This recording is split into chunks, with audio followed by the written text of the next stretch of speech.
Welcome to the endless night.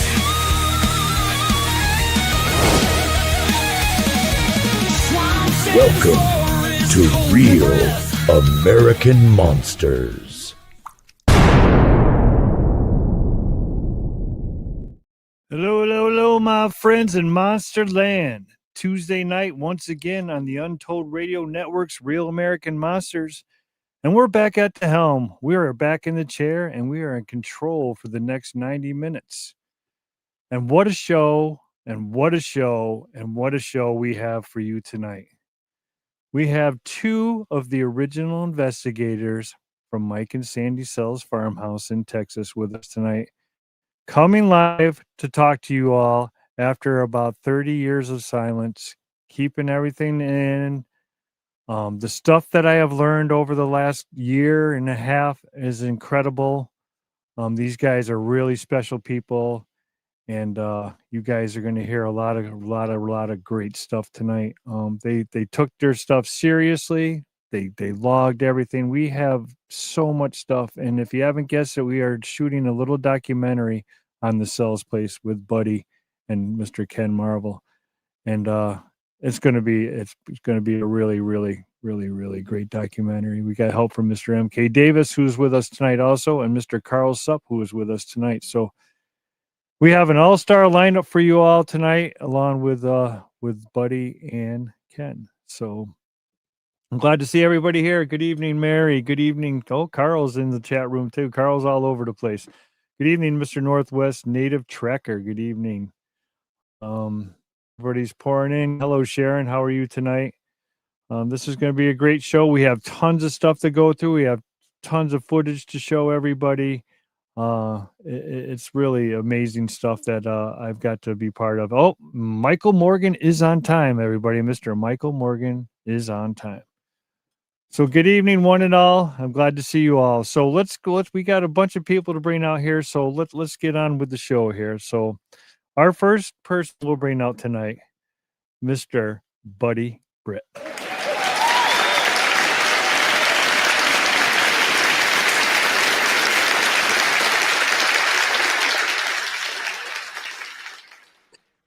Good evening, sir. Hey, Chris. Thanks for taking time and spending it with us tonight, and spending everybody with the chat and out in Monsterland. We're really glad to have you. It's an honor to have you here, and I can't wait to dig into some more as we move along. Yeah, with you. All right, and we'll bring out our next guest, Mr. Ken Marvel.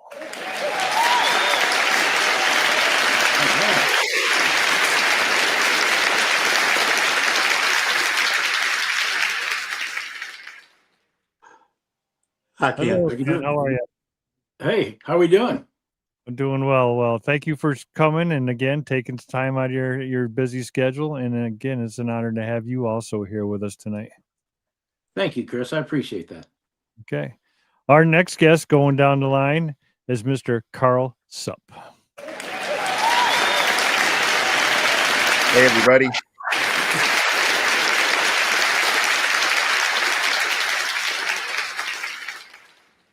Good evening, Glad to Carl. be here. Yeah, thanks. How you guys doing? I'm doing well. All right.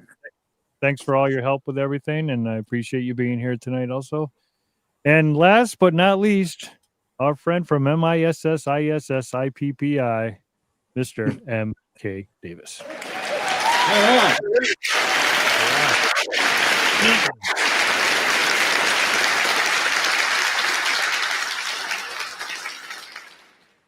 Hello, Good to sir. be here. Well, thanks for coming. I know you've been all over the bottom half of the country here in the last couple of weeks, so I really appreciate you also being here tonight. So, what a crew we have here, everybody. We've all been working together for the last, I don't know, what do you guys say, about a year now together about filming this documentary that we got going on, and just learning on what was going on at the cells is it's just an incredible thing. And before we get started, I just want to add this one thing before.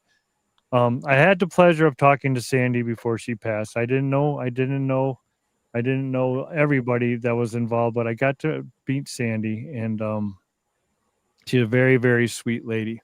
But the biggest part I wanted to talk to before we get started is the the I don't know how to pronounce it, but I asked Buddy, I asked Ken, and I asked Sandy, and all the same question. None of them knew that I was talking to either one of them. It was all solo, and they all answered the question the same exact way.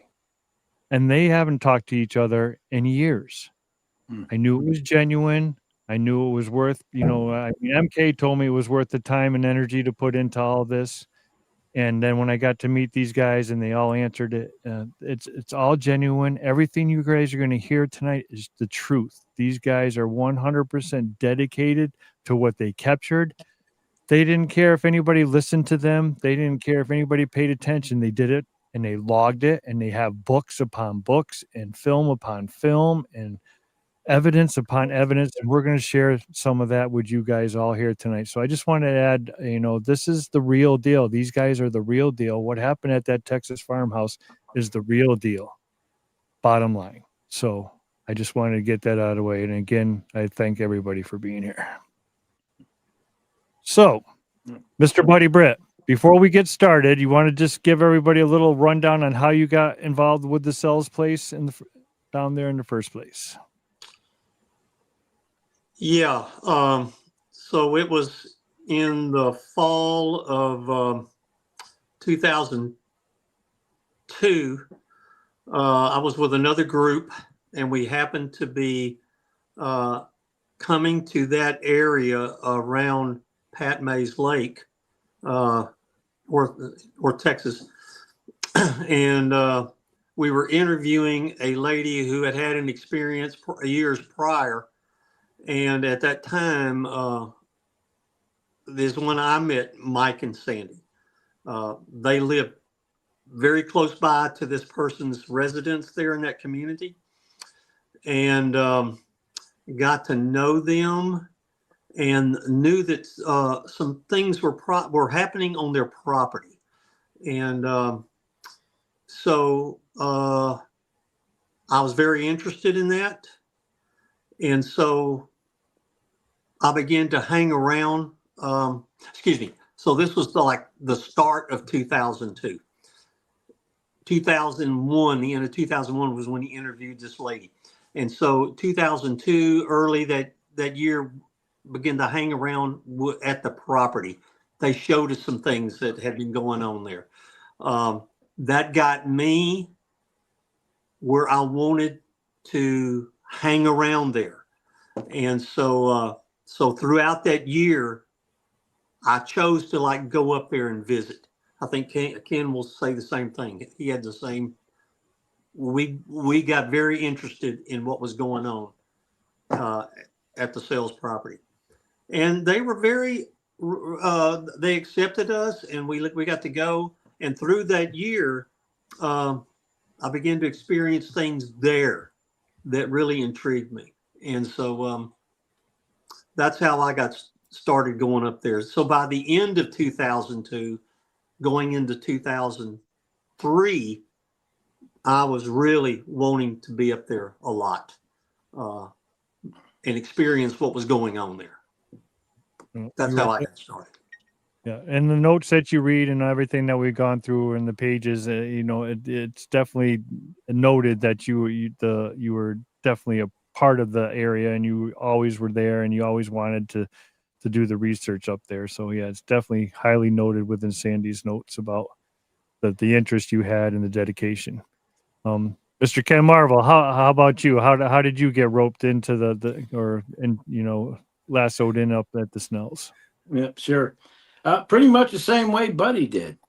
We did both belong to a different group, and once we got started on the Cells property, it was like we couldn't resist. We didn't want to do any other research anywhere else. And he talked about one of the neighbors who got us started there. She had an interesting case where she was attacked by one of these, and we were just glued to that for a while. And then the next report that came in was from Sandy Cells, and she says, "Hey, I'm getting chickens are missing, my ducks are missing, and all." Whoa! So she was so close to the other case, we just went over there, and we never left. And when we were talking about it, I asked Sandy, what is it exactly you want us to do here? And she said, I want you to get rid of them. I don't want these big footprints. I have a daughter. I've got dogs. They're plucking my chickens. I said, okay, well, I don't know how well we can do that, but all we're going to do is try to get film, audio, see what we can do. And before long, help, Sandy was in love with it all, and so was Mike. And suddenly they had a full-time job on their hands in communicating and trying to work with these things. And Buddy and I just followed along. I mean, we were probably there once a month, if not more than that, on weekends. And of course, we were only 3 hours away then. I lived in Arlington, and I know Buddy was over there in Dallas. So we rode together quite a bit. But that's pretty much how we got started. Mike and Sandy showed up at one of the TBRC meetings and said that he had a cast with a bucket over it so the rain wouldn't wash it away. And when we all went up there to look at it, and he removed the bucket, and it was just a fine print. I have a picture of it, but the picture is 20 years technology, and it just looks like a big hole in the ground. So, but anyway, that's how I got started. Okay. All right, MK, how did you get involved in? I just want everybody in the audience to know how each individual got associated with the cells. So how did you get involved with the cells, MK? I had actually seen some of these. I saw the first picture that came from the cells place. I didn't know at the time, I didn't put the two together, but it was a still picture. It was taken from a game cam that took stills on film. And it was holding a chicken up in front of the camera like this, and you could see the hands. And it was hard to determine what it was at first, but I was able to use a little bit of enhancement. And I saw individual feathers. And so I knew what it was. Later on, I got in with Steve Summer.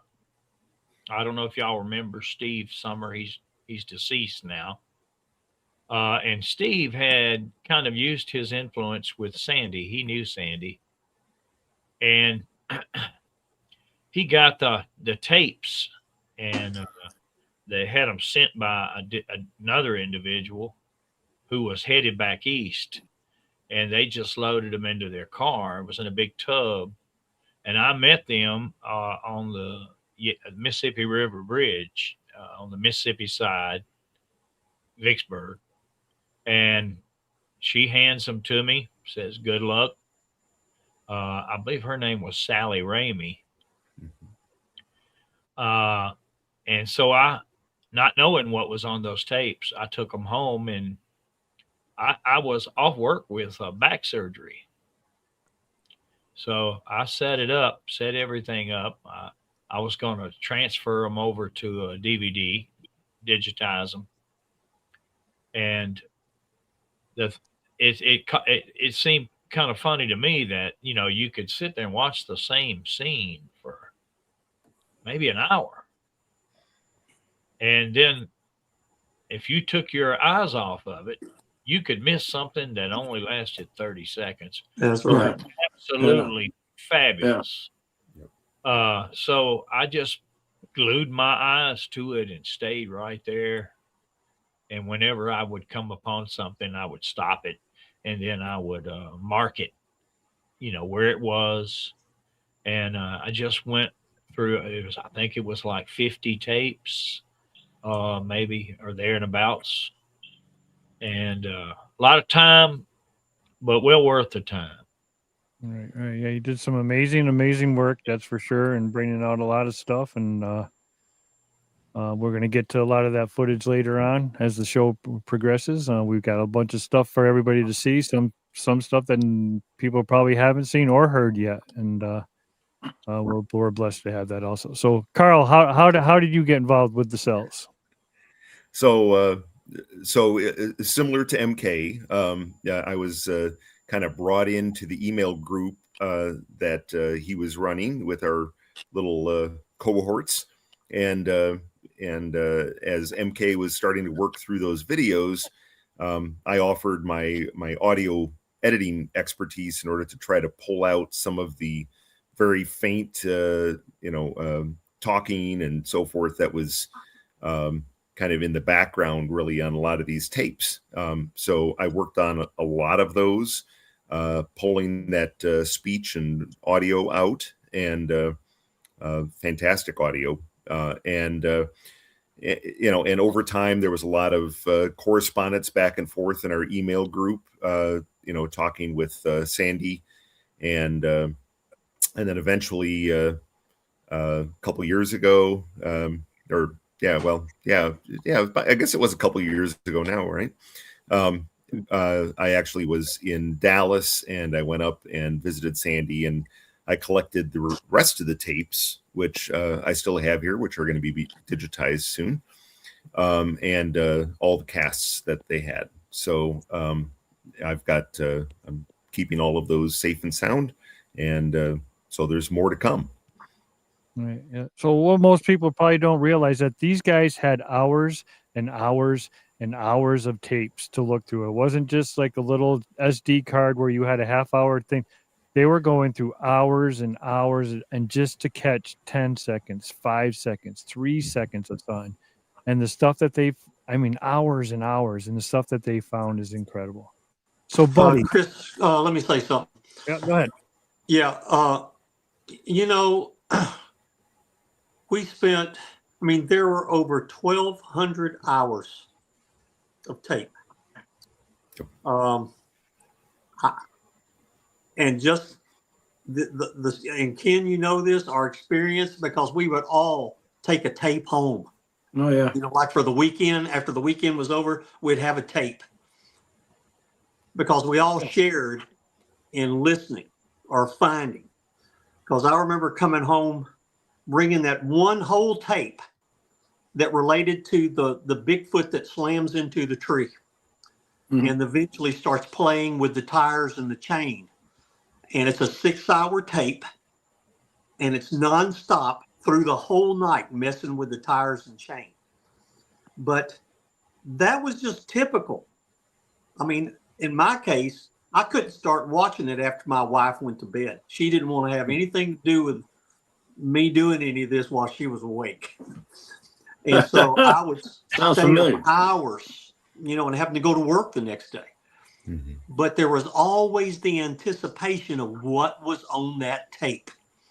Nice. Because there was always something. But with this particular one, I even named it. I call it A Night in the Life of a Bigfoot.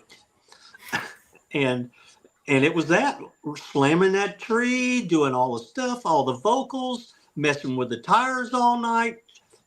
Mike's dog's coming out there. There's a mirror there. The dogs bark at it. It barks back at the dogs, and they run. But this is going on for 6 hours. And you're just like, wow. No, that was incredible. But now there are the other ones, like MK says, you'd watch a 6-hour tape and there would be 30 seconds or less. Yeah. But we were all obligated to go through them because that's what we were there for. We were looking. We wanted to see what was going on there. And we had the opportunity. And so you took advantage of it. But I'm very honored. I feel honored to having been able to do that, If you had used motion detection, you probably wouldn't have gotten anything. We did use motion detection, and you're right, we didn't get anything. But the hard way sometimes is the best way. Yeah. And sometimes is the only way. Mm-hmm. Continuous filming. Yeah, that makes sense. Yeah. You guys came up with some great stuff. You had another partner there. Before we go any further, you want to mention the other partner that came up with the mirror idea of filming and all that? You guys want to talk a little bit about him also? Yeah, Tim Clay. Yeah, yep. Tim.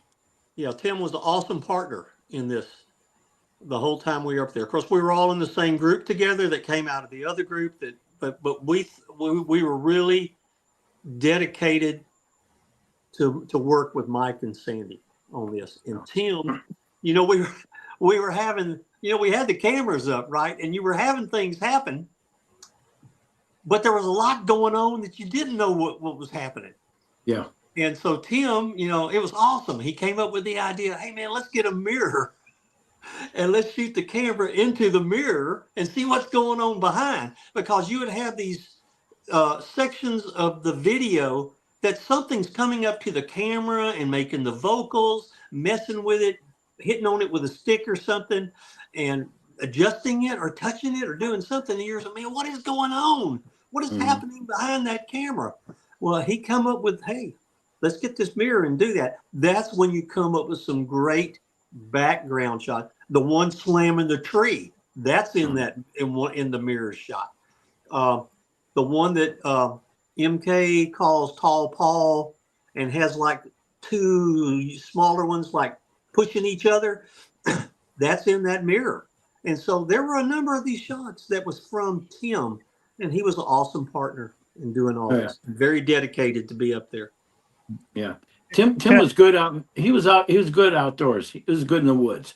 He could detect things, you know, looking down, there's a print, things like that. And Tim didn't say a whole lot because he did a lot of thinking. So when he did speak, you were listening. You know, he had something valuable to say. I miss Tim quite a bit. Ken, well, what was the icing on the cake for you? What got you dragged? What hooked you? What was that hook to the Cells place? What was that one moment, that one interaction, that one thing that just hooked you into knowing that you had to be there? It was I can tell you, it was one of our first videos. I forgot where he was pointed at, but it was a camera, and all we got was white walking on two legs, and we got a thigh. And we looked at that over and over and over. I said, my God, we got something here. And which was just scratching the surface compared to what we got later on. But that's what did it for me. Then I knew, okay, we're on the right track at this place, and we need to work this one out. So it was really that moment. And then, of course, the communication started after that, and then you're really hooked. You know, you just can't get away from it. It was always something new. It was like we were being led. You know, okay, we got you guys this far. Now we're going to do something else different. See how you act to that.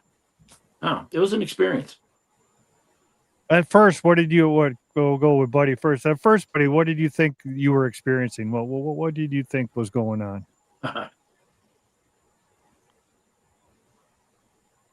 Buddy.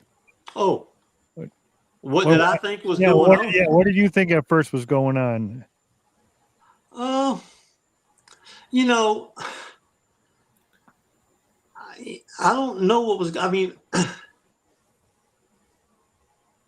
you know, when you got into this, you know, the guys who I was kind of mentored by when eventually to start off with in this phenomena, right, was more like you're dealing with an ape, not with what we eventually experienced, but more of, you know, this is a hominid, or, you know, some kind of North American ape. So that's what my thought was coming into this.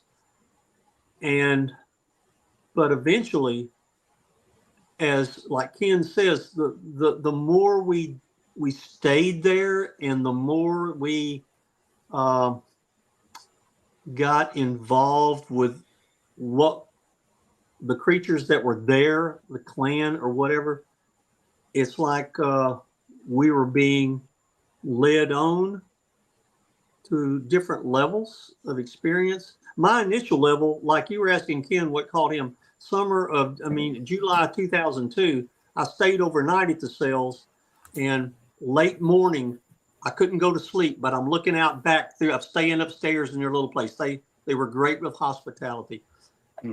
But early in the morning, I noticed their dog come out of its dog house and look out in the dark in the back. and then all of a sudden it's barking, then it runs out there, then you hear like chest thumps. And that fascinated me. And the dog come running back. And it was like, that was wow. But then as time goes on, there's different levels of this. Because starting, Ken, right? I mean, it seemed like starting through that next year, things just started happening. Yeah. That we were just kind of like, what is this? Yeah. I mean, it's almost like every time you went, and like you said, we maybe go once or twice a month for the weekend, but it's like you anticipated there was always going to be something happen. Mm-hmm. But you didn't know what was going to happen. And then eventually it was like different, unusual experiences and happenings. Yeah. That's to me, Chris. So. Yeah. How often did you think about the place when you weren't there? When you're not there, when you were back at home, where you're constantly... Oh man, all the time. I mean, me. I don't know about you, Ken. Well, we were But me- talking to each other too. We would both be watching videos and say, "Man, you're not going to believe what I just seen or heard on this." Or we're calling Mike and Sandy, or Tim was involved. And if we weren't doing that, we're in Paris, Texas for a weekend. Yeah, it was. Yeah, it was. At least to me, the whole time up there was anticipation. Something's going to happen. Come home, you're thinking about it, ready to go up as quick as you can the next time. Yeah. But Chris, you asked Buddy, what did he think he was getting into? Well, remember the group that we left, we were looking for an ape, like he said, a North American ape running through the woods that's 8 foot tall, things like that. And we're finding large footprints, and that was cool. And then all of a sudden, this whole paradigm just changes. This isn't a big dumb animal running through the woods or runs across a street in front of a truck, something like that.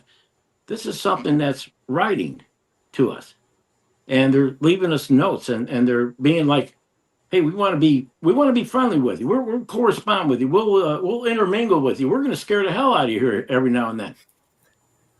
And at first we'll go, "What is going on here? This is something new. We weren't expecting this."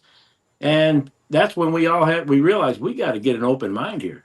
We're not dealing with something that we've been reading about or seeing on TV, Harry and the Hendersons kind of thing. This is something different. But anyway, I want to jump in with that. All right, well, back then you were met with, I'm sure, not as now it's more accepted, the high strangeness. Back then, the high strangeness probably wasn't at all welcomed. The stuff that you guys were experiencing, and I'm sure you guys. Well, they told us that we're hoaxing. They told us we're full of crap. And at first, I'll tell you, I was skeptical. I mean, I had to see some things. I finally put a test to everybody involved. I want to see if we're being hoaxed here. But I know they couldn't. These prints looked awfully genuine. The noises that we heard, the orbs that we seen, the lights in the sky that we watched. I mean, that wasn't the cells doing this. And I got Buddy and I came up with something. I said, "Buddy, I got to start eliminating things here." And he said, "Get one of my T-shirts in the cabin there and go put out in the woods somewhere and see what happened with it." So I did that until Mike had run 3 hours to Dallas, drop his daughter off at the airport, and Sandy was inside cooking. So I said, "I'm going to go out and walk around." And I grabbed the T-shirt and I went out there and I put it on these evergreens, and I set it on a branch. And I went back and believe it or not, I kind of forgot about it. So here Mike came home, and we're going to go out to the back in that direction, and we're going to get a campfire started. And there was a chair sitting there, a couple of chairs, and on the back of one of the chairs was that T-shirt that I put out on another way in the woods. So Mike Sells didn't come grab that T-shirt and put it on. I know Sandy didn't do it. Buddy and Tim weren't around, and I didn't do it. So what else is out there? And that's when I was convinced more that, okay, I'm in now 100%. I'm in full jump in. Yeah. How often did you guys test them? Did you do it often, or was it just a few times, or one time, or? I would point blank ask Mike. Mike, is that you in the video? Is that what he goes? Ken, that's not me. All right. I mean, there's one video where it's a long-haired looking person, and it's at night, and he walks right into the camera, and you hear this thing go, oh, like that. He didn't see the camera, and he bumped his head on it. And we looked at that over there, and we were laughing about it. And I was kind of imitating this thing, and Mike said, "Yeah, Dad's not too proud of this one." So, and I said, "Mike, isn't that you?" He says, "No, that's not me doing that." I mean, so I'm taking a closer look, and he's right. It wasn't him. So, and I'd even asked Sandy later on. I said, "Come on, Sandy, just tell." I mean, we spent a lot of time and money involved in this. I mean, we're on this straightaway here with this correspondence. She goes, "I'm not lying to anybody. This is really happening, Ken." That's okay. That's good enough for me. Now, Sandy was a tiny little thing, right? I never met her in person. How big was Sandy, would you say, soaking wet? Oh, 5'4", 5'5". No, she's taller than that. About 5'5", 5'6". Yeah. She was skinny with long legs and long hair. And Mike was what, 6'2", buddy, 6'3"? Possibly. I can't say for sure. He had long hair down middle of his back. Mike was not only a nuclear engineer, he was also a bass player in a band, and his lead singer.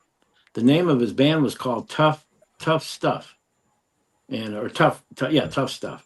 It was more like a ZZ Top sounding kind of thing, blues and rock. And he's very good. He's a very talented guy. So, do you think it was possible for Sandy to throw those tires up in the trees while Mike was at work with the chain? Could Sandy do that by herself? No, right. none of that stuff was hoax at all. I mean, that's the real deal there. Right. That That's really what I'm is. trying to get across, is that these folks were not doing this to pull the wool over anybody's eyes. They were experiencing something unusual. Yeah. I'm going to play that clip that I think, Ken, you were just talking about him, the one walking into the thing. So let me see if this is the correct one. Wow. Is it on? It didn't come on. Why isn't it coming on? Hold on. Something's going on. It's having trouble connecting. Hold on. There it is. Here we go.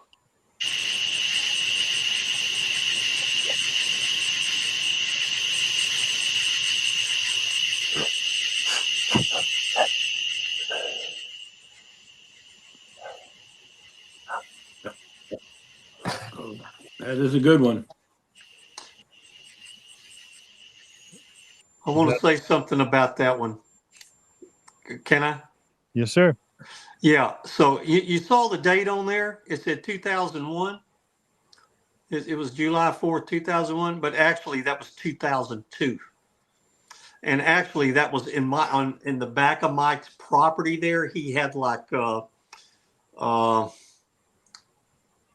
different tables to sit at, or he had put the camera and just pointed it like back down toward his creek. So this was actually behind his house. And so that was because if I remember right, I was there that weekend. And so he had put that camcorder, his hand camcorder back there, and just let it run. And so that's when that happened. And you saw all that and you heard this noise, or like it's doing its vocals. But that was just that was one of the camera setups. I mean, we used, I bought a set of X10 cameras that we put out in the woods, but we also had the camcorders.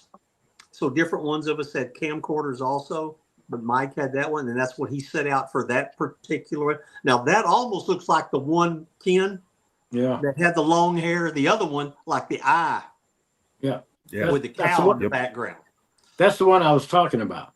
Yeah, so this one, if you see the hair and everything, it looks almost like that other one because of the hair and stuff. Right. You Right. don't see the eye in this one, but you hear it making its vocals, right? Yeah. Yeah. And so that was just man, that's just another experience of this I have that awesome happening. video, the one with the hair and the eye and the camera. Okay. Mhm. If you want me to play it, I'll be glad to do it. Yes, sir. Go right ahead. That's why you're here, my friend. Let me see. Go to present here. I got to find it here. So when I just want to add, when I was loading all this stuff up the other day, I was down here for about 4 hours again, just like you said, you're looking at all these clips and watching all this stuff, and you just get involved. And which one do you want to see again, Verax? Wait, the hair. Wait till you see the MK when he comes out with this one. Wait, it's almost the same, but it's better. So.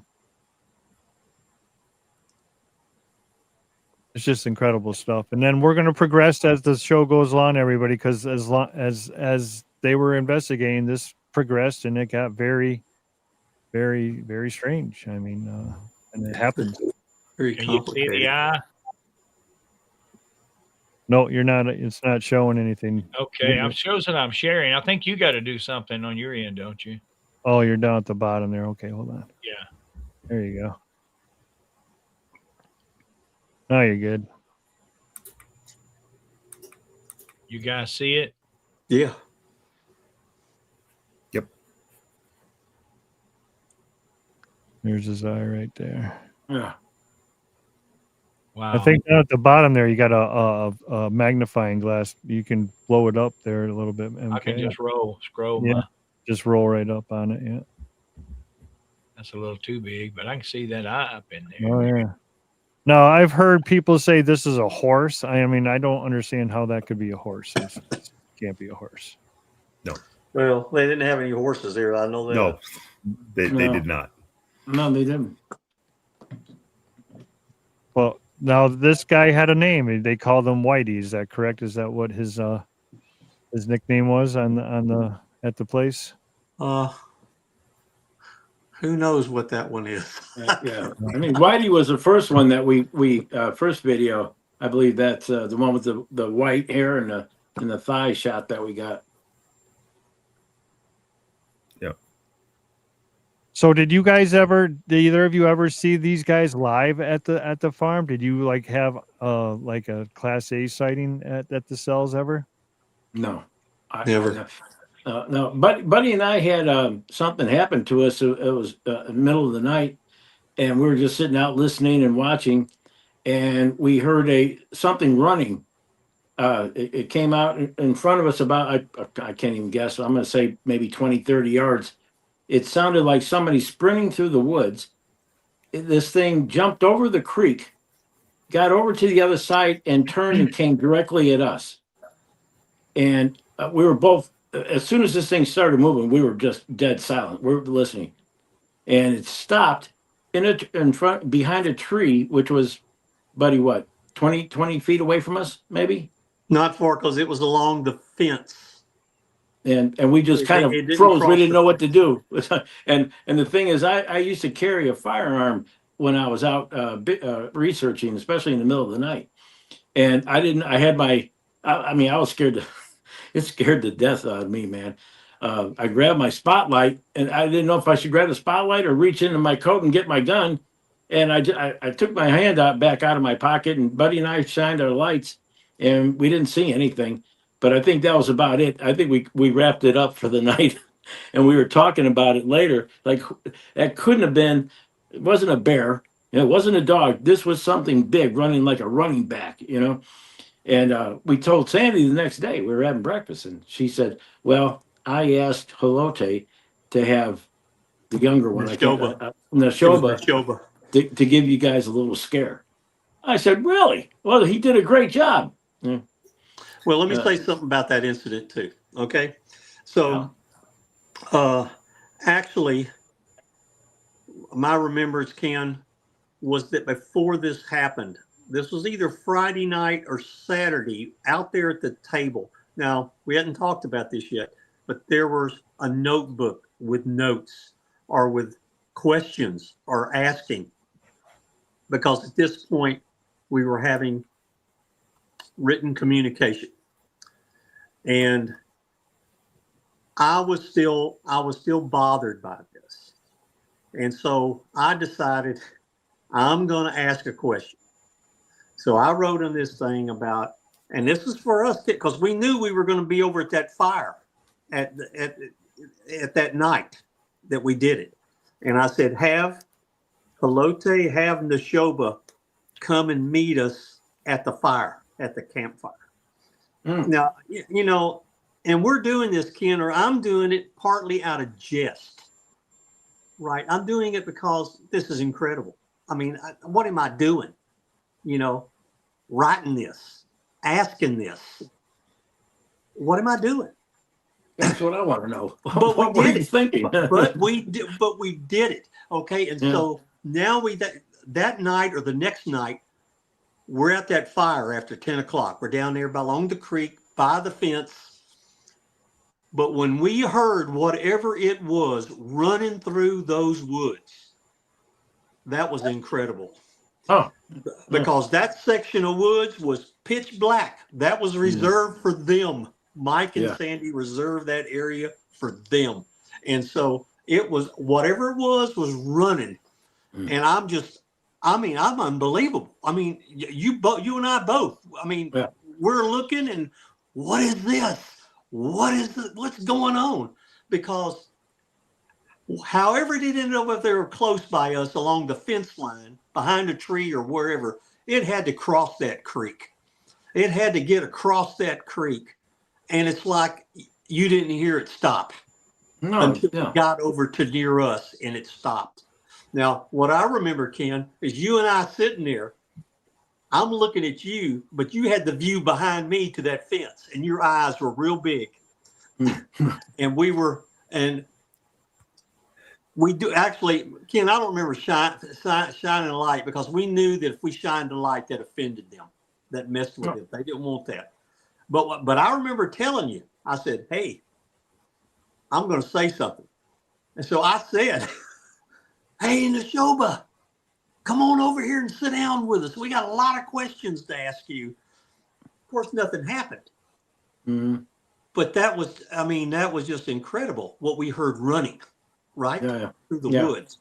And so, I mean, I look back on that and I was like, man, what was I doing? I was writing this note and it happened. Something showed up, something ran, and it showed up. And we said, hey, Neshoba, show up. And he probably did. I think so. Maybe there was another question later. Was it Neshoba? Was that him? And it was like, yes, something. Yeah. And, but that was, you see, Chris, man, this is a whole nother level. No, I know. I've experienced it. Of some kind of experience, right? Of some kind of wildness, bizarreness. To answer your question, though, no, we didn't see one. There was no Class A. No, I never saw one. But I had all this other kind of stuff. Yeah. So seeing how we're talking about the fence, MK, let's bring out the fence climber videos and let's show everybody the work you've done, and then Buddy and Ken can tell everybody how they came up with where the cameras were, what was going on at the scene, and I think that new footage that you did with the blow up of the one when he goes across the garden is incredible, because I don't think too many people, even if they practice for a couple months, could walk like that. You know, we were looking at that pre-game today. I just don't think it can happen. No. Well, we'll start right there then. Okay, here we go. That's when he's going toward the garden. Wait a minute. This is a foot bottom. I just got a delay built in. Hold on. Enlighten slower. Fence climber.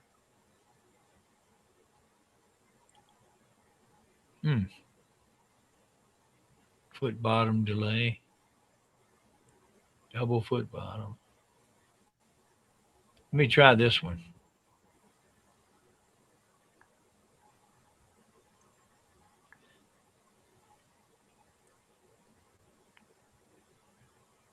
This is that extraordinary posture that you're talking about there, Chris. All right. His Can you back zoom- his back is almost level with that top Mm. of the fence. Mhm. And his head is 90 degrees. It's just Yeah, straight. 90 degrees. If he stood on up, he would. Well, But look how long the front arms are. I mean, it's crazy. Can you zoom in on that a little bit, MK? Can you roll up I can. on him so we can get a better look at I've it? actually got a better one than this.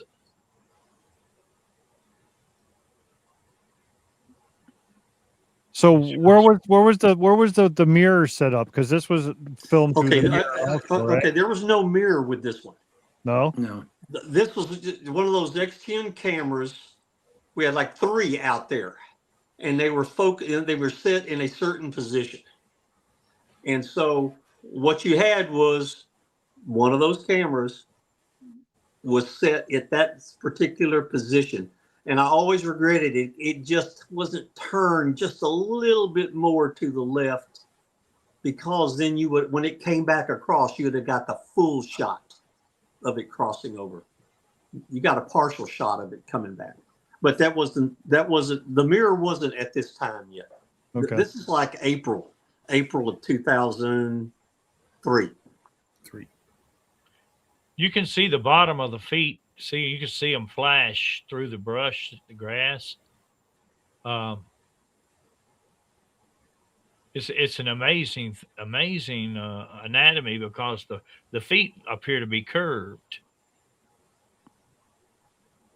and then he's got the tall head, which is makes me believe that this is the same one that throws the corn later on. Yeah. Mhm. Well, that reminds me of a print that we have here too. I tried to brighten it in the early stages because it's so dark, and then I can lay off the brightness as it passes by the tree, because it goes out into the sunshine. It's hard work, but it's well worth it. Now this right here, you folks gonna freak out. Yeah, that one is, if it would just have been, if the camera, you see it's on the far left of the camera. If that camera had been moved over just a little bit more. Look at the eyes. They're glowing. And not only are they glowing, but they seem to have involved, some more of the face too, which I have seen that before.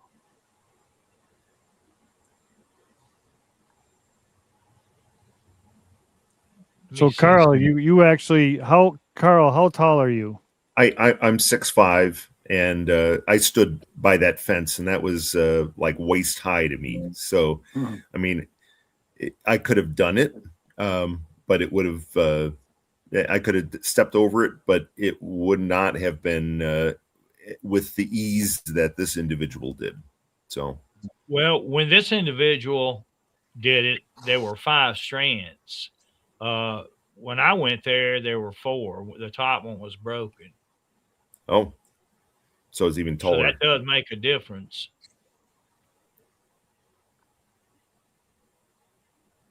So, Buddy and Ken, who found this on the film? Who was who discovered this? You remember? I remember Mike pointing it out to me, and now this is where he hurdles the barbed wire, right? Yep. Mhm. Yes. He hurdles that fence and takes off running. Well, he steps over. Yeah, he steps over. He steps Steps over. over Yeah. it. Okay. Yeah. I said, we got something here. As a matter of fact, I think this was the one that we showed. Any of you ever heard of primarily primates in San Antonio? I have. Well, I'll get back to answer your question. It was Mike that showed me this when I went out there one weekend. Buddy, you may have been with me, but yeah, it was Mike that showed me. But go ahead with your thought, Ken. Keep going. Oh, I was going to say, we took this video down to primarily primates, and it was Buddy, you and I and Tim went along with the cells, Mhm. and it was a sanctuary for all these exotic and Hollywood animals that aren't used anymore. For example, Clyde, remember in the Clint Eastwood movies, Clyde the orangutan? Right Well, turn. there was, yeah, right there. Well, there's like, he said there was 2 or 3, maybe 4 Clydes used during those movies. And one of them was there. And he's just big, old, and just, he couldn't stand up. He had just moved around on his rear end, pulling himself around. The other reason why we were there was because of Oliver. Any ring a bell with that, Oliver? Mm-hmm. He was what they called a humanzi. He's 1 chromosome different from being human. He was a chimpanzee, but he stood up. This thing's 5'10", 5'11", and he walked on 2 legs. He didn't walk around like a chimp. He as a matter of fact, he had his own separate cage.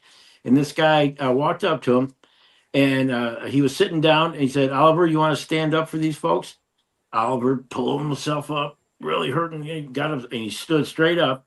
And we're just amazed. This monkey's standing straight up. Then he gets up and walks into another room. But before he does, his head was a little bit higher than the door.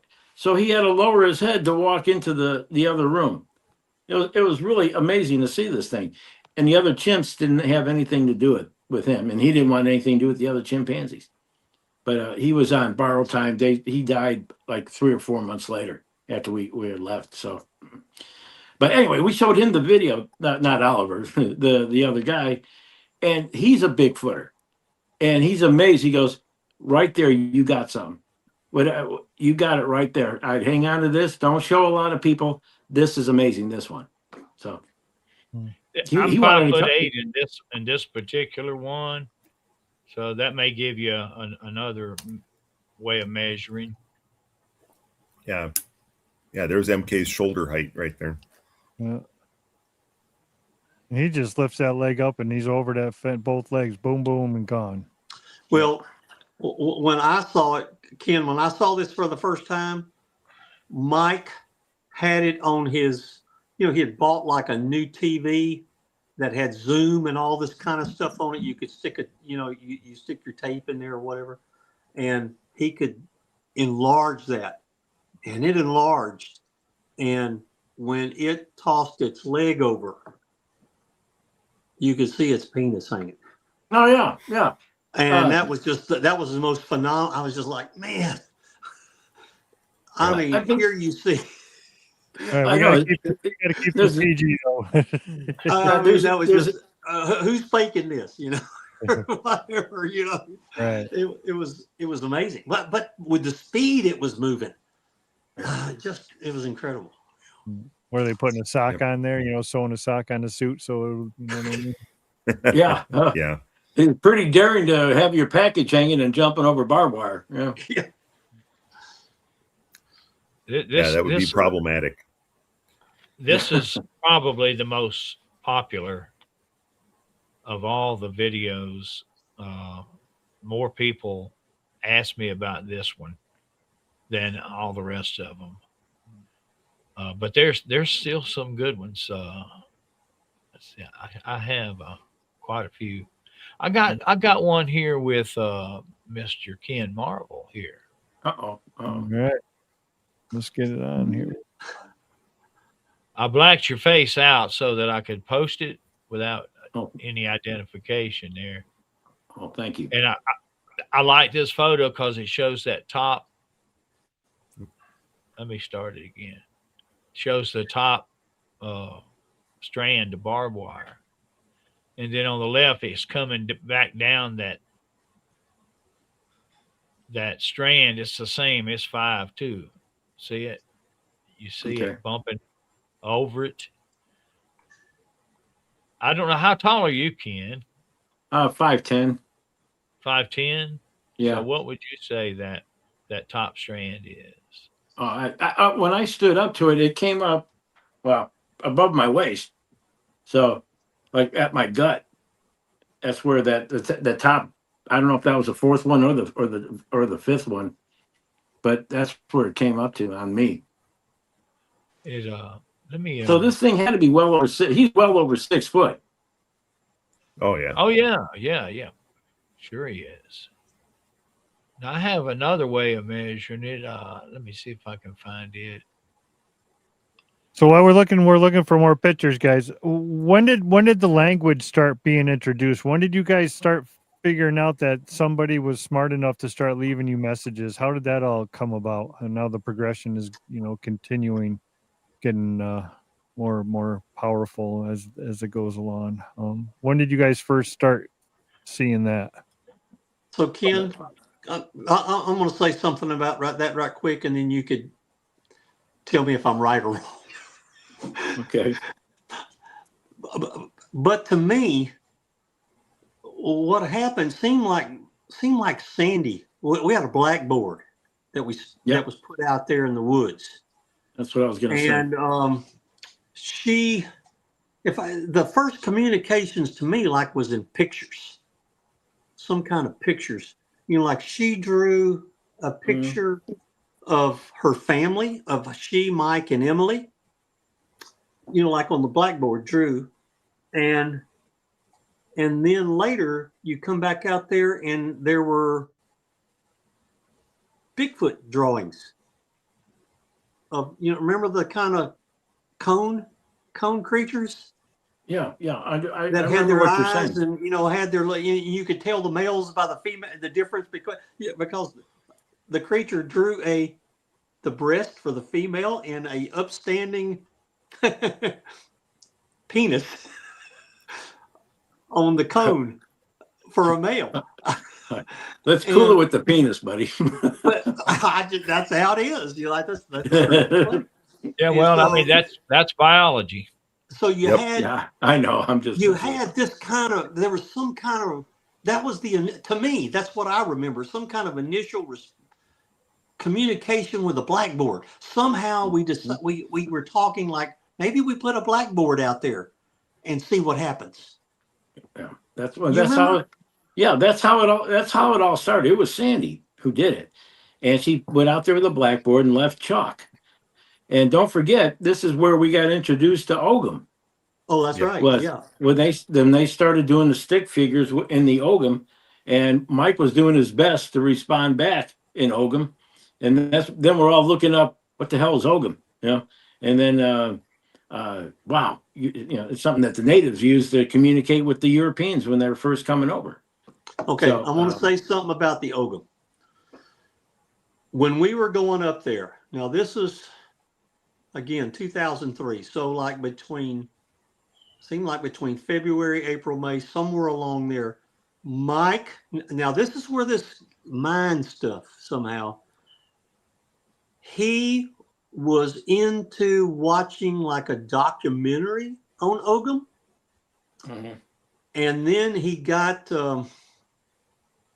there was a book called America BC by Barry Fell, something like that. Yeah, And I it had read all these, like Ogham that had been brought over here to this country, like supposedly before Columbus, all this the stuff. Vikings, the Norsemen.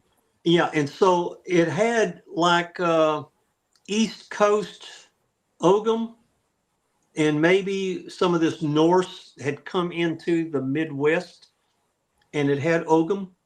So, but Mike was really into this. So when we came, he was talking about all this. And then I'm just saying this, this is just from my perspective, man. It seemed like somehow they were connected with Mike, the creatures. I mean, there was some kind of connection. And it's like they were using the Ogham because of his pursuit of it and trying to communicate. They were trying to that was what was on that blackboard, right, Ken? Yeah. That was on the blackboard. And you're reading this or you're looking in this and you're saying, this is unbelievable. This is incredible. Or again, this is crazy. That was more like it. It was nuts. Then after the blackboard came the pads of paper, the notebooks. Yeah, after that, yeah. And so we got a little more high tech with them. Well, I'm going to tell you, folks, that there's so much and so incredible, so much material that it's difficult to to put it all into a coherent, long running. I can see that this is something monumental. Yeah, yeah. I was You going don't to say want to that. leave anything out. No, and the notebooks were like, I want to say, I don't know how many are there, Chris? Like 2,300 pages. Yeah, it's incredible. Yeah, It took a long time for me to document all those. So, Damn. I want to show something from Tim Clay, one of his videos that he took. This hold on, let me see if I can get it here. and then these guys just hit on that. There is so much you could do a mini series on all this, and it's just incredible. I mean, the information and the stuff that's been captured. We're not even going to even scratch a toenail on it tonight with, but it's just incredible. All right, I'm going to put you on. All right, here we go. This is Tim's, and Tim told me that he thought this was a failure because when he put it down there, he didn't realize that the camera was going to focus on the small limbs in the foreground. Oh yeah, yeah. But after I looked at it, I said, well, no, it's not a failure. I mean, you might have done it better, but it's definitely not a failure. And this, I suppose, must be Whitey. Y'all know more about this than I do, but I'm going to play it here. Hold it here. Here we go. Oh, Oh, yeah, I'm gonna yeah, tell yeah, you yeah. right now. I'm gonna tell you right now, MK. We call this the ghost. I can see why. You see how far over he's leaning? Mm-hmm. Now, I've got an individual capture of, let me find it again, of one frame. Let's see. Whitey by the big tree. Whitey's run. Well, I guess I thought I put it over here. Hey, Maybe Dee, what do you want? Maybe it's Whitey by the big tree, because that was by a big tree. Yeah, that was it. But I had a particular frame that I stopped it on. Give me a minute. I'll go and find it. But you know what? Let me tell you a little bit about that one too. That was a camcorder that was set up on the ground.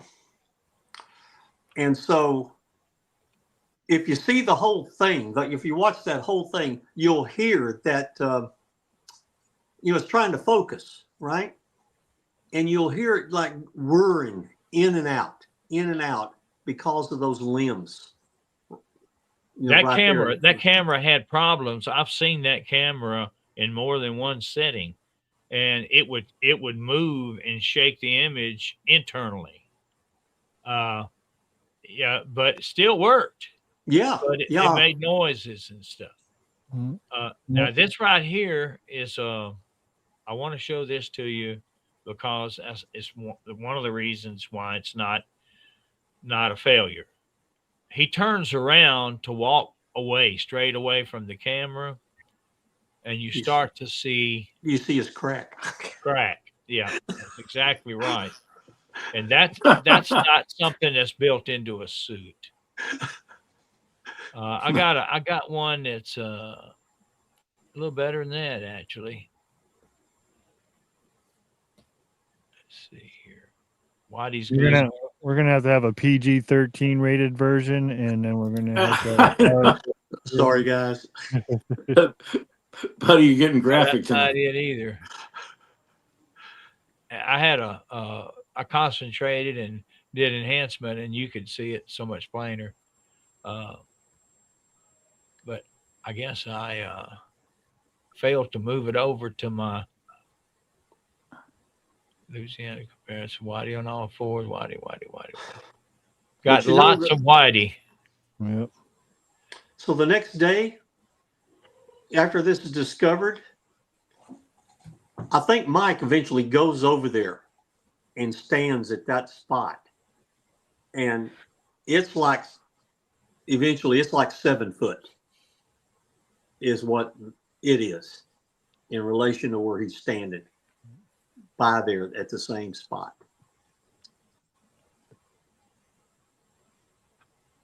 All righty, here we go.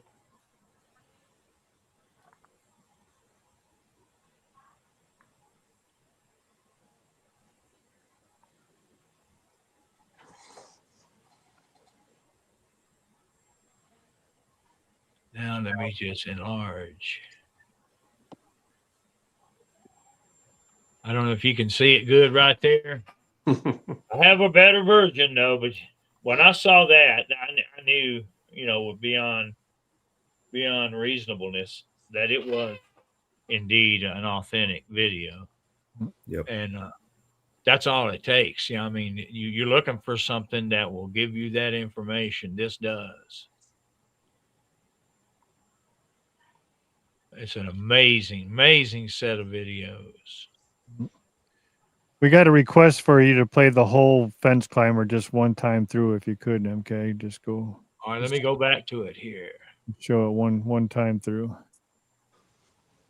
Yeah, everybody, the amount of video that's available and the amount of notes and the amount of pictures is just, there's mountains, and we're going to try and do our best to show it to everybody because it deserves to be seen.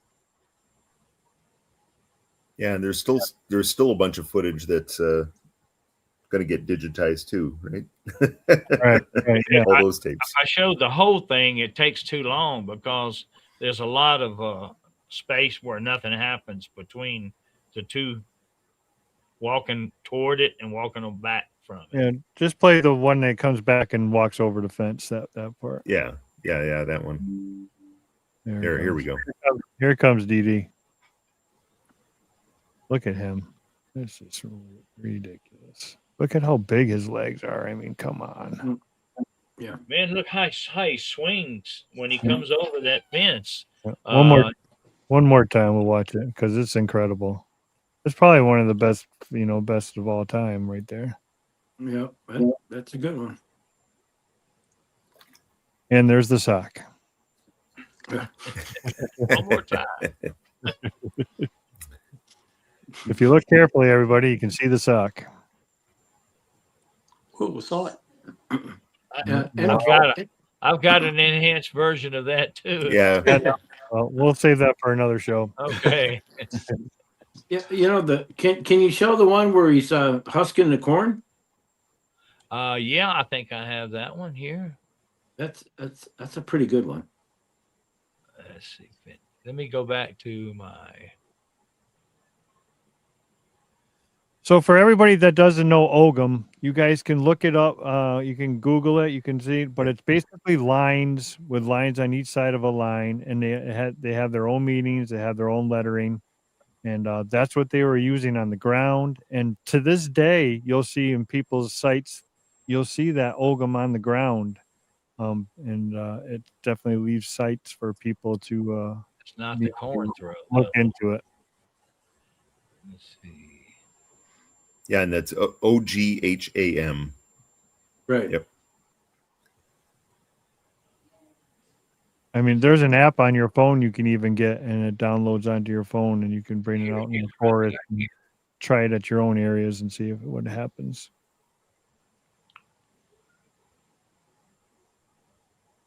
There goes the corn. I made this from a few scrap frames. It's much better when you see the whole thing run, coherently. But you can still see an awful lot in this. Man, that just looks like the same guy. He's got the tall head, the cone shape. Yeah, the conical head. See him? Yeah. You can see the muscles moving when he's throwing the corn up in the air. It reminds me of like an Egyptian, the heads that you see on the Egyptians with the slope back, like almost like an alien type. That's what that reminds me of. Their head. Right, it does. Me too. It's not like a straight point up. It's more of an Egyptian. I don't know how to explain it any other way, but Not at an angle, diagonal. So I've got I actually got the vocals from Whitey's Run. When I first put it out, it was without the vocals. Then after much later, I realized the vocals probably as important as the video. all right, well, Uh, let's show Whitey's Run, and then we'll start. I got a whole bunch of vocals loaded up from Carl too, and we'll play some vocals for everybody to hear also, and get Ken and Buddy's take on the vocals. And Let me get this out of the way. I can't make this any larger. I don't guess. It's behaving a little funny on this format. There we go. There There he goes. You see him right there. There he is. Mm-hmm. People were saying he was riding a bicycle. He goes down in the creek.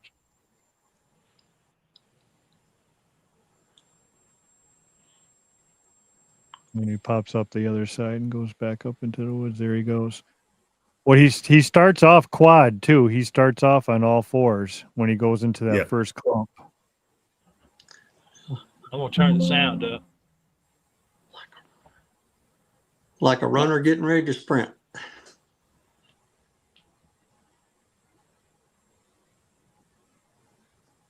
Should hear him.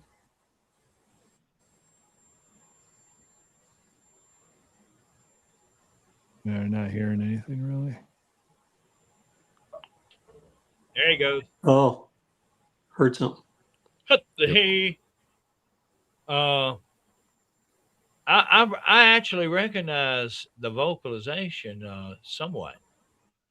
Y'all want to hear it again, or let me get it? Yeah. Here, Okay, here we go. Yeah. Here he goes. He starts off on all fours on the left side. He's way on back beyond that cow.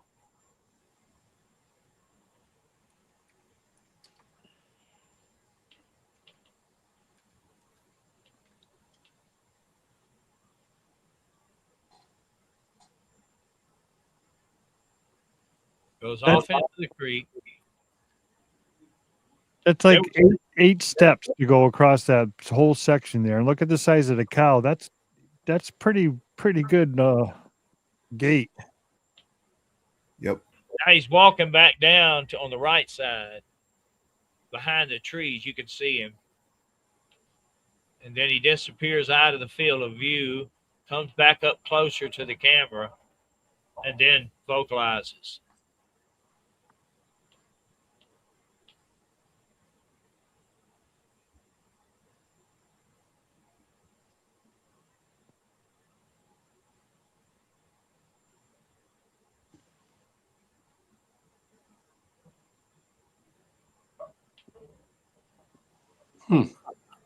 There he goes. Yeah, that when it comes down to knowing a language, it sounds to me like he's saying the word Yatahe, which is a very common greeting, and the Ya means God. It's like God bless you or God be with you or something like that. It's the Yah is used in languages all over the world for that.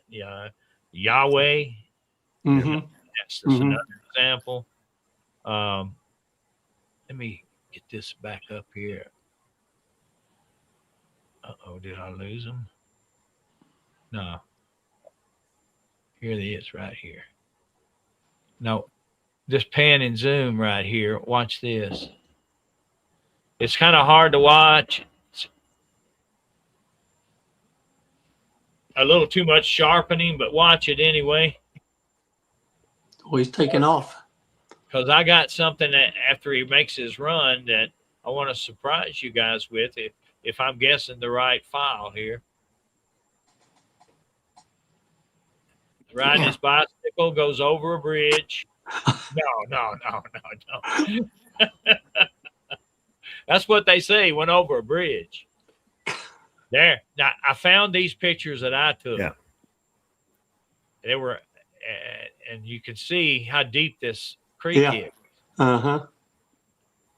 Yeah. I was in that creek as well. Yep. All right, so you know. Turtle Snapping Creek. And he didn't just run down in there and run back out without some effort. He did it pronto too. I mean, fast. Mhm. So fast that people couldn't believe their eyes. They Mm. started making up, there was a bridge there and he just rolled across the bridge on his bicycle. Mhm. Oh, Not so. Yeah, All right. Nope. that's pretty incredible. So when they started the writing and everything started coming, they started letting you guys know their names. You know, the and they weren't referring to themselves as Sasquatch. Is that correct? They told you guys what they were. Do you want to fill everybody in on that part?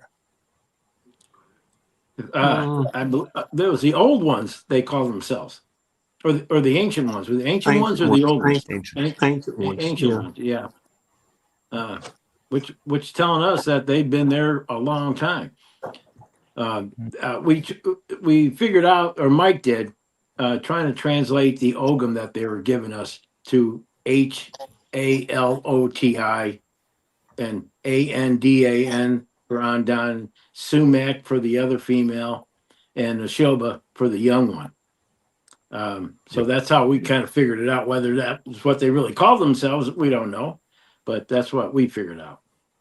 Well, then you can listen to some of the, one of the videos.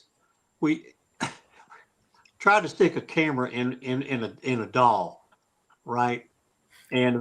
eventually shakes it out of the doll. But while that's happening, he mentions his name, Andan. He says Andan. He says Oh, okay. Andan. And eventually he says Adina, Adina. Yeah. which is, if you go and you read about that, that's like something to do with ancients in the Ancient Native Ohio American in Valley or something like Ohio. that. Yeah. Yeah. Yeah. They But were he before the he vocalizes this, and even I think he even says "halote" in that same sequence. All right. Well, I have the Yep. one that they say Nashaba loaded up. Yep. So you guys want to hear that? Yes. Let's see. Hold on. No, I got to share the screen. Screen 3. Do I need to stop sharing? No, you're still good. You're good. Okay.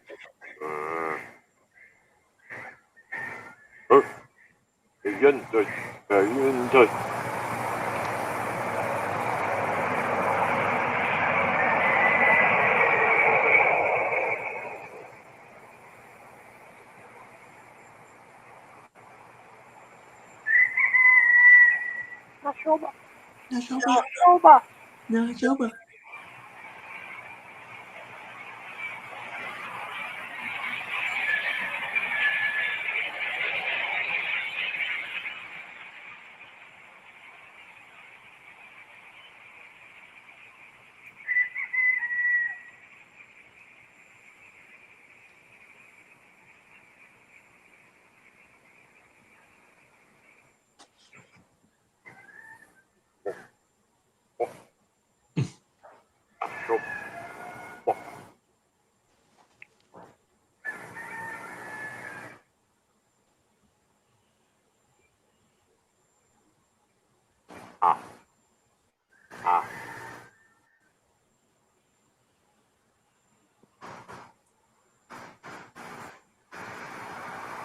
But what's weird is there's always that interference, that electrical interference when you catch their vocals. It's like breaking up. Like here, I'll play another one. Good one here.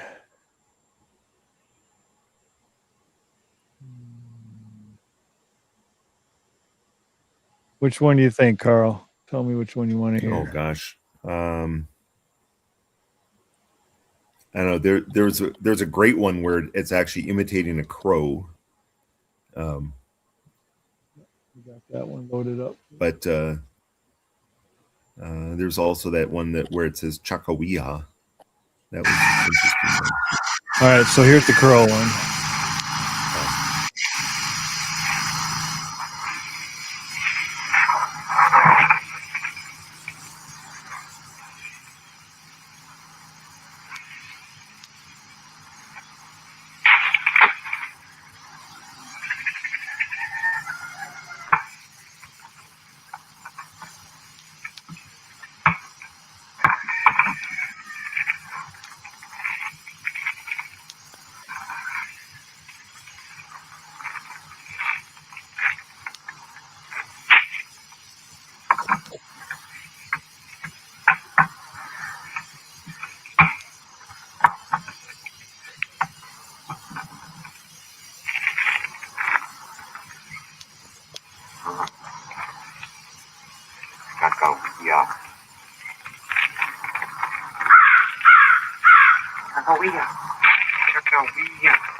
Yep.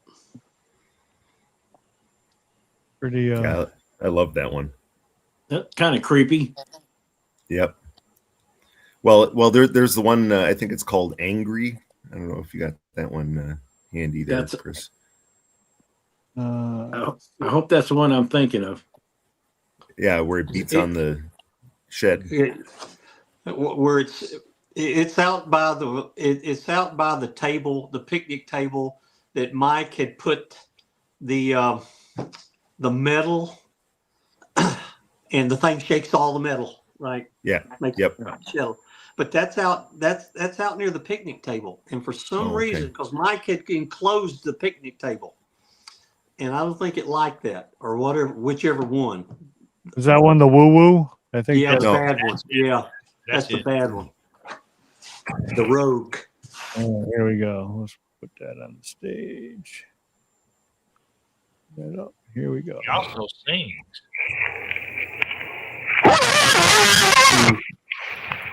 That's it. Yep.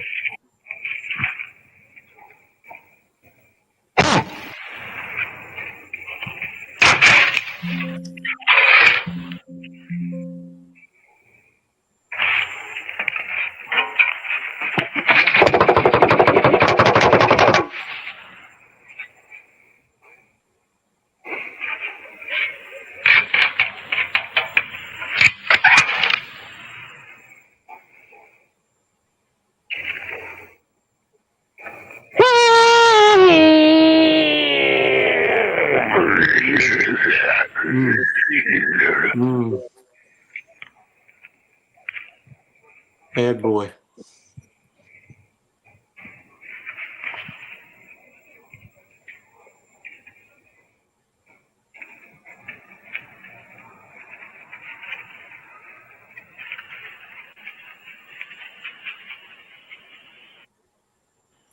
Yep. That was it. That's a woo.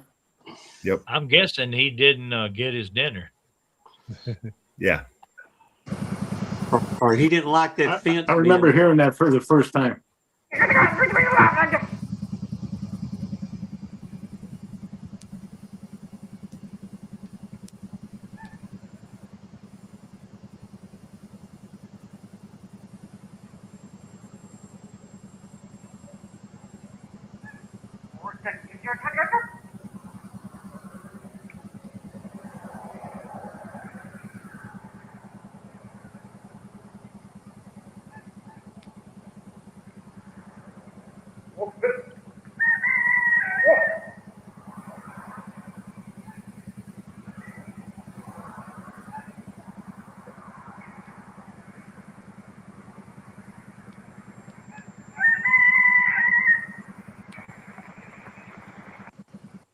Those roosters, man, they were every recording.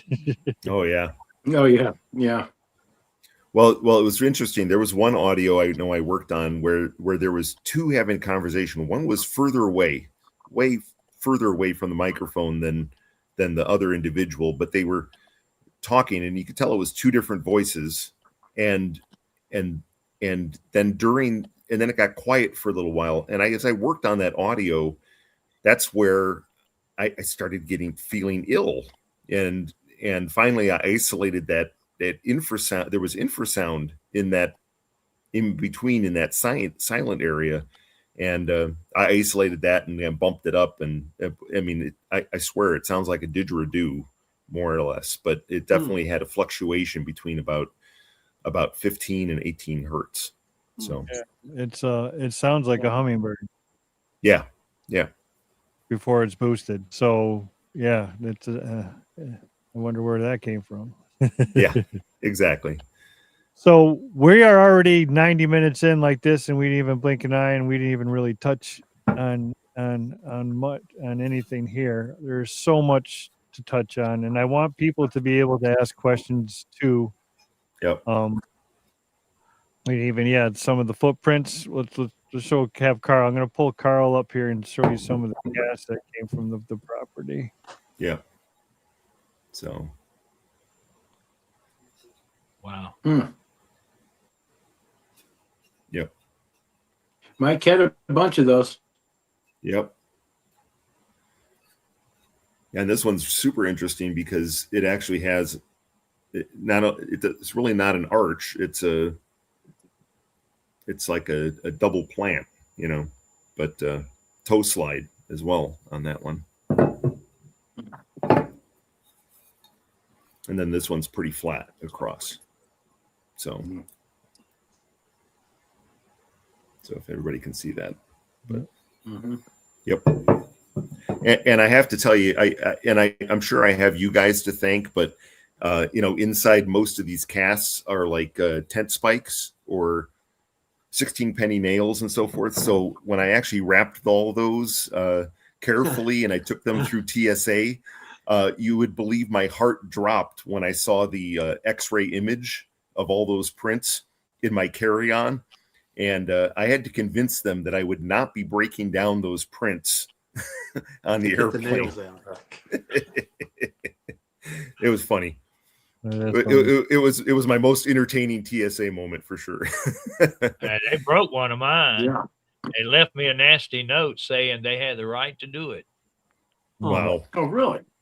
Yeah. Oh. So before we take some questions, and all in cap letters, everybody in the comment section. I mean, again, we didn't even touch the base, and again, we are doing a documentary. Buddy, and I'm going to ask Ken after the same question. What do you hope when the documentary comes out and everybody sees that a majority of what went on at the cells? What do you hope that everybody takes away from it? What would you like to see people take away from what you guys are about to share with the world? Well, I mean, we were 5 people in search of the truth. Really wanted to know what was behind all this. Because once you entered at one level, and then as you were progressing, you were like, wow, this is much more than I thought it would ever be. And that we were people searching for answers and for the truth, and did the best we could to pursue that. Yep, absolutely. Ken, what do you think? Well, I would like for people to look at all this with an open mind. Some of it's going to be really far-fetched to look at. We haven't even gotten to the correspondence yet, which is going to probably raise a lot of questions for people. So, it's like Buddy said, we when we got there, it blew us away what was all going on, because we were thinking about different things with Bigfoot being, running through the woods and not doing all this. So we had to change to an open mind as well. And that's what I would like everyone else to do before you start throwing darts or anything like that at us. Think about it. And it's, I think now with this kind of activity and the Bigfoot community and research, I mean, anything can happen. I mean, I'd be probably scared to death to go out into the woods now. I haven't done any real research in quite a long time. I have activity around my cabin in Oklahoma, so I don't have to go far. I can just go out to my fire pit, sit around, and I can hear all kinds of things all around me. So, again, that's it. Just keep an open mind and just understand what we went through. Yeah, and I've been honored to hear it all from these guys for hours and hours. We have hours and hours of filming. We have hours and hours of conversations. Just reliving some of the stuff that they talk about. I mean, this is going to be heart touching. It's emotional. These guys give their hearts out. It's really going to be incredible, everybody. And these two guys are genuine, and they did things the right way. They made books. They photographed everything. They took notes. They did everything they possibly could, and they did it the right way. And so I'm just honored that they're letting me do it. And with the help of everybody in this screen here, we're going to put out the best thing that we can and show you all what really went on at Mike and Sandy's house. And it was an incredible place. And before we take a question, I just want to say, when I was talking to Sandy before she passed, she was all excited again. She's taking out her notes, and she's all, Chris, I took my notes out. I'm reading my notes. And she goes, I called the lady that she wasn't living. She was taking care of her mother. So the farmhouse she was renting out to another lady. And she goes, I called the lady up and I said, I left blankets in the shed, because that's where she used to leave for the Sasquatch or the ancient ones, whatever you want to call. And I used to leave dresses there and all this. So I called her up. I said, go out to the shed and go to this one spot and see if there's any blankets there. And she went out there, and Sandy says, guess what, Chris? The blankets were gone. Are they still there? Could very well be. We would love to get back there and check it out, but it's an incredible place. I was going to say, when I met with Sandy up there, she was busy trying to get her affairs in order at the house, and I walked out towards the creek, and I looked down, and I'm like, and there's a print. It was about a week old, but it was nevertheless, like a good 15, 16 incher, so. And I think MK, you experienced the same thing too while you're out there, right? You seen signs. I found a tree, top of a little sapling tree broke out, and I looked down on the ground below it, and there was a full-size print. I'll be there. So, well, then they haven't moved on. It sounds to me like they're still in that area, but I wonder if they're trying to communicate at all with the new people. Right. Well, we're gonna have to probably dig in a little bit and see if we can get a hold of that person and see what happens. So, yep. All right, we're gonna take some questions now, everybody. Before we part for the night, we'll definitely have to have you guys come back again, because we didn't even touch the tip of the iceberg. I want to hear more about, everybody hear about Halote and how you guys converse with her and the family history, and there's so much, people. There's just so much incredible family stuff. Tree. Yeah, tree. Yeah, it's just amazing stuff. So.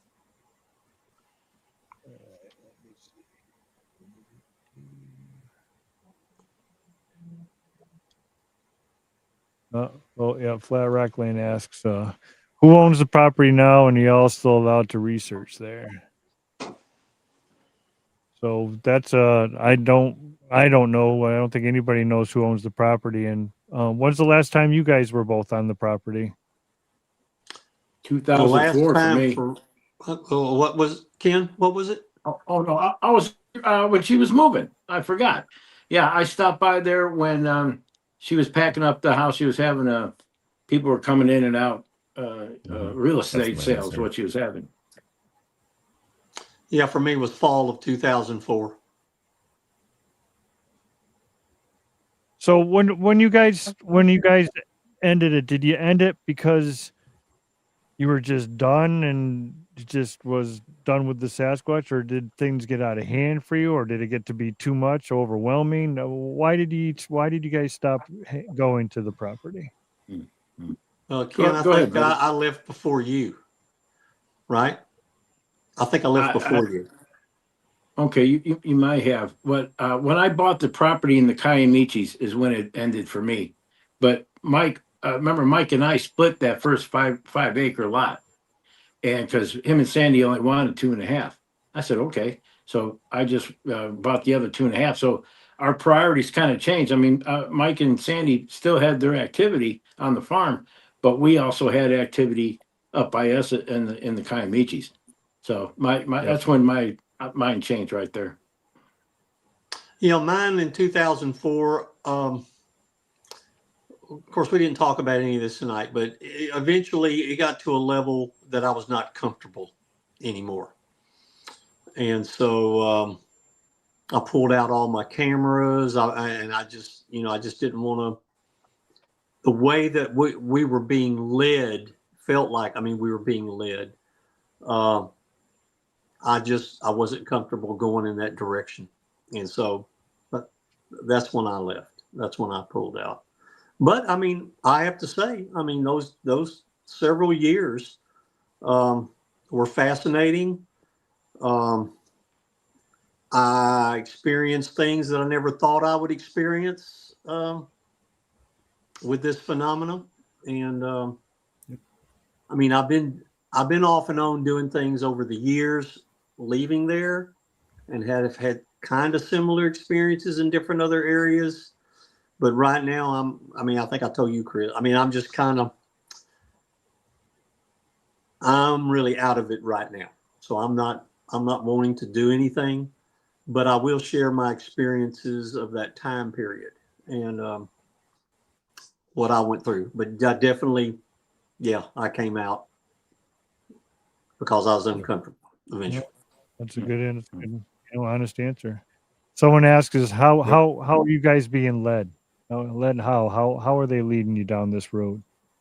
Well, through, like Ken was talking,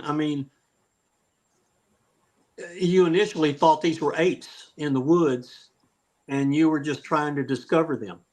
But eventually you're being moved to different levels of experiencing these things. And so as long as you kept moving forward, it's like there was progression in how your experience was more. And so I eventually, I don't want to get into the final level of what was going on at this time, but I got to that point and I said in my own mind was, I don't want to go this direction anymore. And so I stopped, and then, Ken had his own experience. So.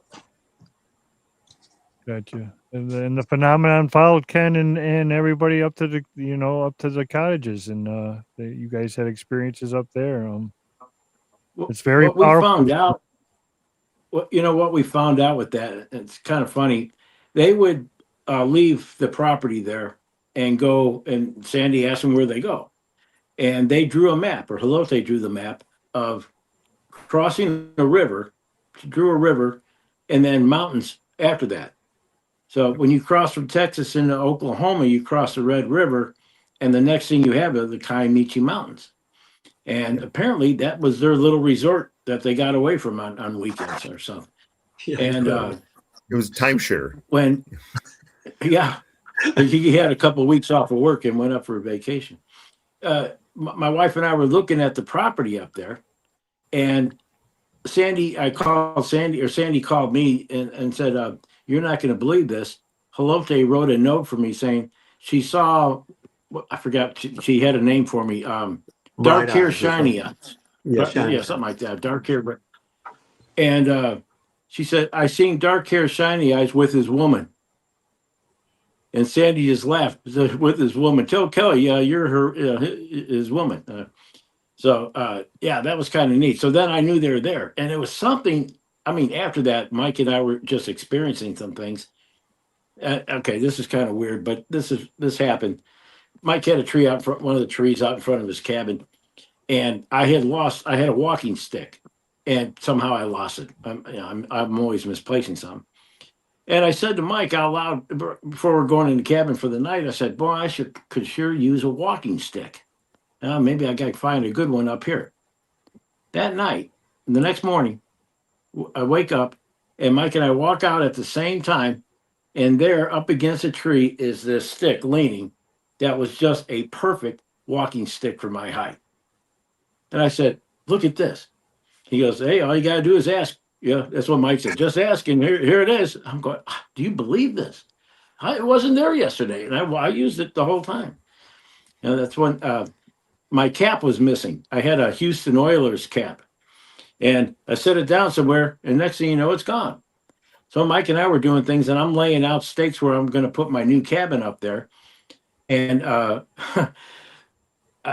one of the places I had an empty gallon milk jug sitting on these stakes, so they stuck out more. You can see them in the woods. And so Mike says, "Hey, I found your cap."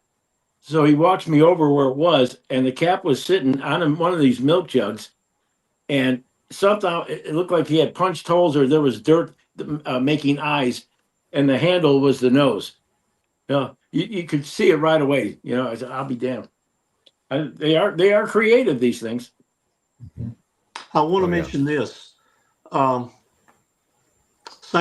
You and I went up there in like 2006. Now, this is 2 years after I left Mike's. But we went up there to see your property, your new property. Oh, yeah. There in the Comanches. And Mike had the cabin there, right there. He was there. And so we showed up, and we're starting to walk your little section there to see where you're going to build, right? And so the three of us are walking there. And all of a sudden, man, out of the blue comes a rock flying by. And I look around fast, right? Because I was just, man, where'd this rock come from? Because it just came flying out of nowhere. Went right by me. And I look at Mike. I said, "Hey, man, what are you doing?" And so it was like, it was them. And we walked to another little spot. Another rock comes flying from a different direction. Comes flying by. This happened like several times. Yeah. And I'm, "Hey, Mike, come on, man. What are you doing? Quit messing with me now that you know that I'm not doing anything." He says, "It wasn't me. It was them letting you know that they're here."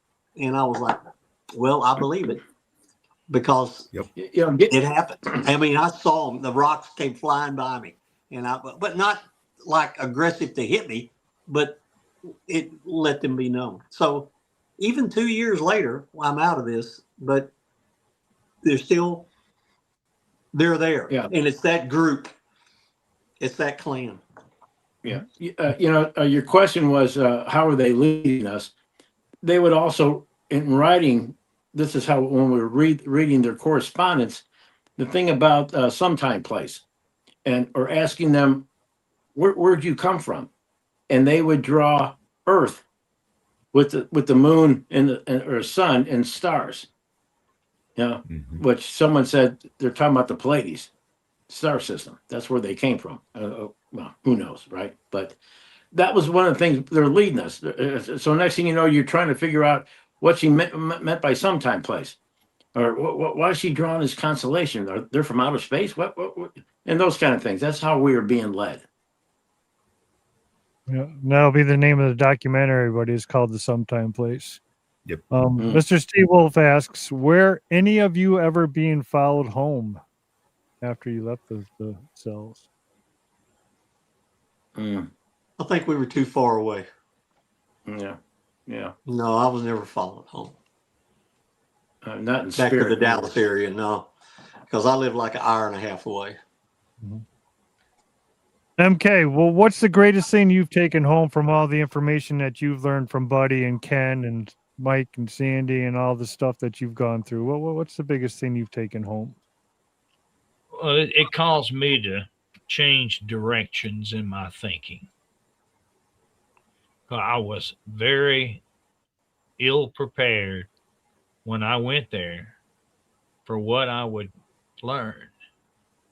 And when you're on the primate in the woods wavelength, and then suddenly you're introduced to correspondences and so many other ways to think, you almost are overwhelmed. You almost have to let go of one to get the other. And Yeah. and it's a kind of a gift, it wasn't my doings. Yep. It was to have accurate knowledge is a precious thing, and it was just a gift. So that's the way I feel. Okay. And That's how well about you? put.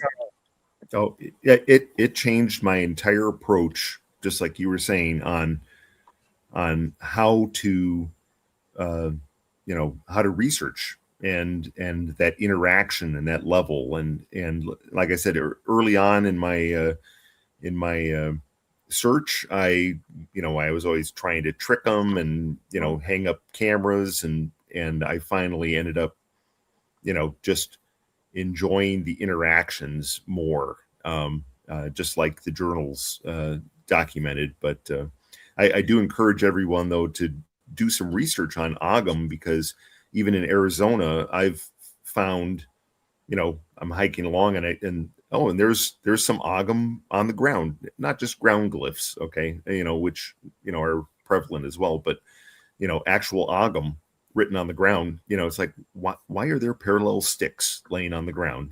And it was kind of mind boggling that a language that really died out in about 4th century AD Ireland, Celtic region, is so prevalent across America, right? It's interesting. Right.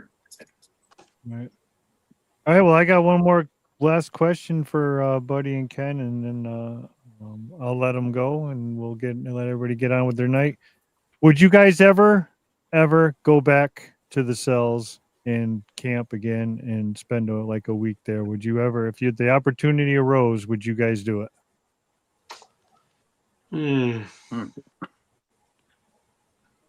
Well, I don't like sleeping in tents anymore.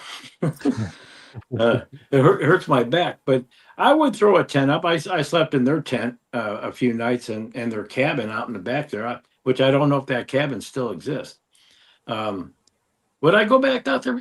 I probably would. I'd have to go out with a couple other guys, people that that would be want to see the same thing. But it would be interesting. It would be really interesting to go back there after 20-something years. To answer your question, yeah, I'd do it. I wouldn't. No. No, I not at this point. Not right now. Not that I don't think that there's something there or going on. I mean, I do believe. I believe in all this, and I believe because I've experienced what I've experienced. But I've done stuff on my own the last number of years, and I've had my own experiences around my area where I'm at, and I know that it can continue. It can continue as it was then, and but I don't want to really get into that anymore. I just, Ken, that'd be great. You could go. Yeah. I'll let you. I can't. I just can't anymore. So, but that's I'll honest. I'm just being honest about it. So, Yeah, no, that's what you got to be honest. Honesty is the best policy, my friend, for sure. All right. Well, I just want to say thank you for all you guys for, hanging out tonight and at least scratching a little bit of the surface here and letting folks know what's coming, because what's coming is going to be earth shattering, and Yep. it's going to be really incredible. And we're going to do our best to present it to you all. And it's going to be pretty amazing. So that's it for tonight, everybody. You guys got any parting words before we say goodnight? Keep an open mind. Yeah. Excuse me, Chris. Are you planning on showing the correspondence at some time here in the near future? Oh yeah, it's going to be start being edited. Yes, very soon, very shortly. So we're going to get it out. It'll be out this year for sure. Okay. Yep. Yes, sir. I got one final word. Okay. I hope that there's not one around my house that might have heard that woo woo. you've had it happen before. Yeah. It did. Yeah. pretty crazy stuff. Pretty crazy stuff.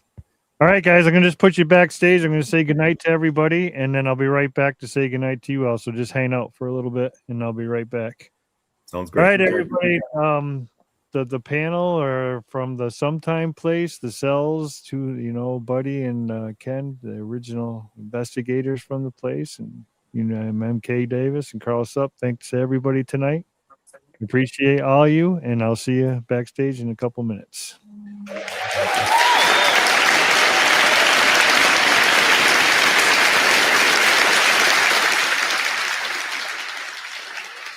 All right. What a great show. Like I said, we barely scratched the surface here. These guys are great guys. I mean, the notes, and like I said, I've already said it 100 times tonight, that it's the real deal, and we're about to show you guys all the real deal. And Mike and Sandy deserve for folks to see the real deal, because they lived through some amazing stuff that just doesn't happen on an everyday basis anywhere. And it's an incredible place, and by what you heard tonight, things still might be going on out there. So next week I got Richard McCandlish coming back on again, talking Dogman. Great to have him back again. He was a great guest. And then we'll have these guys back sometime soon too, and just talk about a little bit more, probably closer to when the documentary is going to be out. So that's all I got for announcements. That's it. So I want to say goodnight to everybody. Thanks for showing up. I love y'all. And as my friend Larry says, get in the woods, people.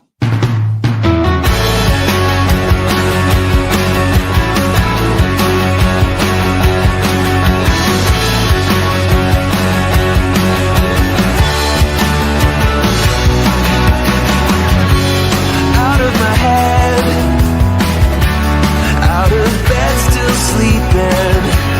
Could I be dead? Or is it something I have done?